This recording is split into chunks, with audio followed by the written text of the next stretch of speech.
বুথের স্থায়ী সমিতির মিটিং ছিল এবং সেই মিটিং চলাকালীন আমার সভাপতি যখন জানতে চায় যে আমাদের পর আমাদের সমাধানের যে একগুচ্ছ টেন্ডার হচ্ছে, নোটিশ হচ্ছে, তো সেই ওয়ার্ক অর্ডারগুলো খুব দ্রুত গতি ছাড়ার জন্য বলা হয়েছিল।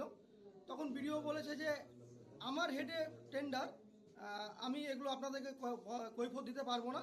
তখন আমি বললাম যে দেখুন, তখন আমি উঠে বললাম যে দেখুন, এটা আমাদের, আমরা যেহেতু জনপ্রতিনিধি, আমাদেরকে মানুষের দুয়ারে যেতে হয়, কাজগুলো উদ্বোধন করি, আমরা প্রত্যেকটা জায়গায় গিয়ে মানুষকে কথা দিই এবং মুখ্যমন্ত্রীর স্বপ্নের প্রকল্প যেটা, সেই প্রকল্প বিধানসভার আগে দ্রুতগতির কাজটা করার জন্য আমরা বলি। তখন বিডিও আমাদেরকে ধমকিয়ে আজকে উঠে তখন একটা, মানে আপনাকে কি বলবো, মানে এমন একটা বাজে বিক্ষিপ্ত কথা বলে যে আমাদেরকে বলে আপনাদের শিক্ষাগত যোগ্যতাটা কি আছে, মানে একটা টপ র্যাঙ্কের ফাউল কথা, যিনি আমাদেরকে ওখানে সবাইকে অপমান করে, তারপর আমাকে মানে উঠে মারতে আসেন উনি, একদম মানে রুখেই মারতে আসবেন। তখন আমি মিটিং থেকে বেরিয়ে চলে আসি। দেখুন, আজকে আমার মানে বলাটা এটাই যে আমাদের অর্কটাগুলো ছেড়ুন, উন্নয়নগুলো খুব দ্রুতগতি হোক এবং সভাপতি ম্যাডাম জিজ্ঞাসা ফান্ড কি আসছে না আসছে, পেমেন্টগুলো একটু দ্রুতগতি ছাড়ুন।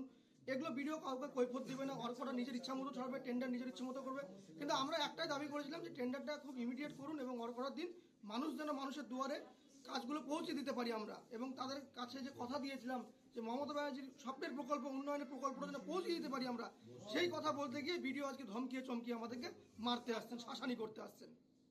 ব্যবহার কেন জানি না, আমার মনে হয় বিডিও সাহেব মানে কোনো একটা প্রলোভনে পড়ে বা আমাদের বিরোধিতা করে এগুলো করছে। কেন করছে এটা আমাদের জানা নেই। কেন?